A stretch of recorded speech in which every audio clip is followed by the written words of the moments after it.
Sidibe is the founder and managing director of MOPSI Strategic Advisors. She's here to talk to us about the state of small and medium enterprises in South Africa. Welcome to the show and thank you for joining us, Mpho. Thank you for having me. Well, the background to this is a report by the SBI, Small Business Institute, stating that contrary to our common belief, there isn't 2 to 6 million SMMEs in South Africa, formal ones. There's only in the order of 250,000, and they're only responsible for 28% of the jobs in the country. Now, that is a much lower threshold of SMME formal participation than at least I thought. What do you think the reasons are for this underperformance? I think that the research in itself, when I look at it, has very many gaps. The first being the point that they mentioned around the inconsistencies around the definitions of an SMME. So if you look at BEE legislation, it would technically define an SMME as a business with a turnover of under 50 million. And then you switch over to SARS, and SARS refers to an SMME as a turnover of under 1 million. Right. So there are varying definitions of what an SMME actually is. And without almost first starting by saying, what have we defined an SMME as for the purposes of this research, it's difficult to evaluate the quality of the findings. The second thing is when you're looking at what you define as being a formal versus an informal business, it's difficult to believe numbers such as 28%. Yeah. So what I did in preparation for this evening was I did a bit of a back of the envelope type of calculation where I said all human beings in South Africa consume food, which they buy from larger retailers.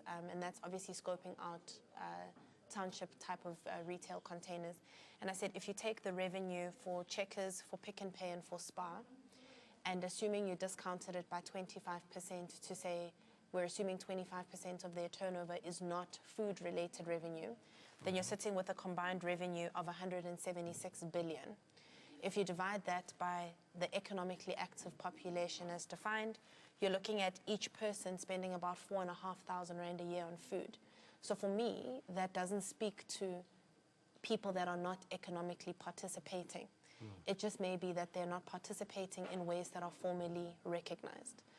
One of the elements as well that was mentioned in the research was that they used IRP5s and income tax contributions as a metric for the basis of the research, which is completely, will give a completely different outcome to what is expected, because many spaza shops may employ 3-4 people, but none of them are formally paid through SARS with an IRP5.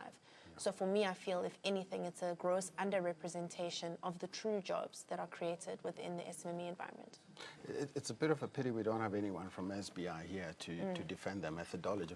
But my understanding of what they were doing is that they were doing something akin to the type of analysis that's done by the OECD, Organization for Economic Cooperation and Development, which is based on whatever the definition is of formal SMEs. But let's leave that aside, otherwise we'll get into the semantics of this whole thing, which is not what we intended to do. Yeah.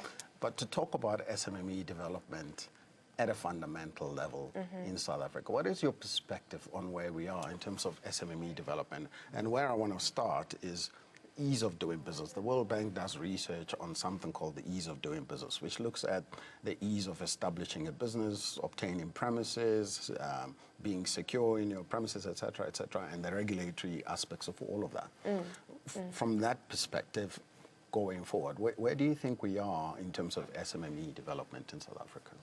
From an outsider perspective coming into South Africa, it's not as easy as one would like it to be.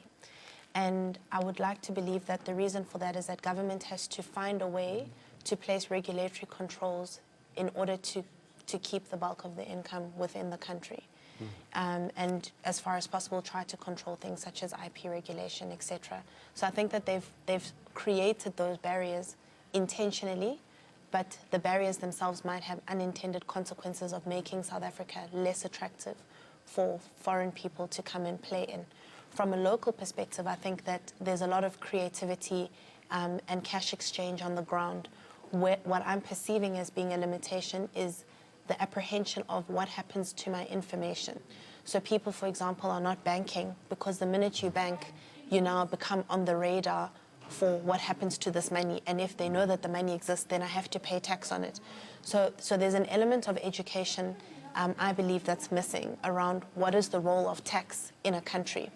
And if people actually understood what taxes went to, which is also coupled to what the government actually does with the money and whether it's fruitful or wasteful expenditure, which is another topic on its own. Yep. But if people understood that undercutting tax contributions actually regresses South Africa's progress, then we'd be sitting with a different conversation. People currently look at it as, I don't want to lose half my income and not know where my money went, but maybe that money built a school. So how do we close that ecosystem and rebuild trust? And through building trust, we'll be able to get a lot more participation in an open market economy. Oh, obviously, I mean the whole point of this discussion is that SMMEs, by and large, at least in most of the world, contribute, in a profound way to employment and to GDP, et cetera, et cetera. So that is something we need and, we want to build because we do have this unemployment problem. We were just having a discussion about that in the mining industry. The statistics came out a couple of days ago about unemployment rising. What would you do if you were the Minister of Small and Medium Enterprises? If you had to put something together today to say we want to drive SMME development in a way that we haven't done in the last 20 years of democracy? The first thing for me would be to properly understand what are the barriers to the trust. Because it's not that the economic activity is not happening. It's that the benefits that should accrue to the state are not accruing to the state. So the first thing would be to launch a study to understand what is it that we're not understanding about the trust.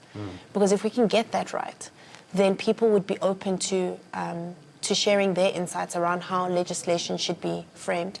And I feel one of the biggest shortfalls within government is that policy is typically designed in the absence of people that the policy is intended to benefit. So you sit and you take research from wherever and you think, well, this sounds like the right way to go about it, and you go and you implement that. And that does not always translate into the impact that one would require to see in a country like South Africa. So step one for me is, why don't you trust us, and how can we rebuild trust? And step two is, how can we collaboratively design process and regulation that makes it easy for you to grow, not just exist, and not just be a subsistence entrepreneur, but actually be a business that grows to employ others as well. Thank you very much, Mpho. And that brings us to the end of Prime Business for today and for this week, in fact. And join me again, Harold Bopalama, next week, Monday at the same time. Good night.